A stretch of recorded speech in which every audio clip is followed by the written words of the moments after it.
Genetic engineer বলছে কোন জীবদেহে থেকে একটি নির্দিষ্ট জিন বহনকারী ডিএনএ পৃথক করে ভিন্ন একটি জীবে স্থানান্তরের কৌশলকে জেনেটিক ইঞ্জিনিয়ারিং বলে। প্রথমে আমরা একটু ডিএনএ সম্পর্কে জানি। ডিএনএ বলতে আমরা যেটা বুঝি সেটা হচ্ছে ডিঅক্সিরাইবো নিউক্লিক অ্যাসিড। এটাকে জীবদেহের নীল নকশা বলা হয়। ডিএনএ সংরক্ষিত তথ্যের উপর ভিত্তি করে জীবদেহের জৈব রাসায়নিক প্রক্রিয়ার ব্যবস্থাপনা সম্পাদিত হয়।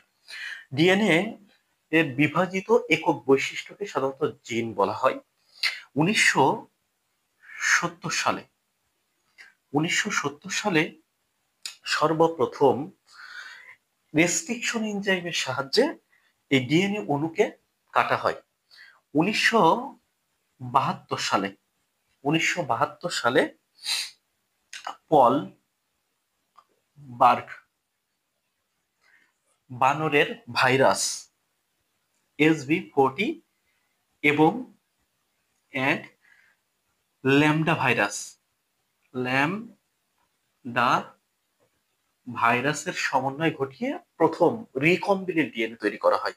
তারপর 1973 সালে ইকোলাই ব্যাকটেরিয়ার প্লাজমিডের মধ্যে অ্যান্টিবায়োটিক রেজিস্ট্যান্স জিনের প্রবেশ ঘটিয়ে সর্বপ্রথম ট্রান্সজেনিক জীব তৈরি করা হয়।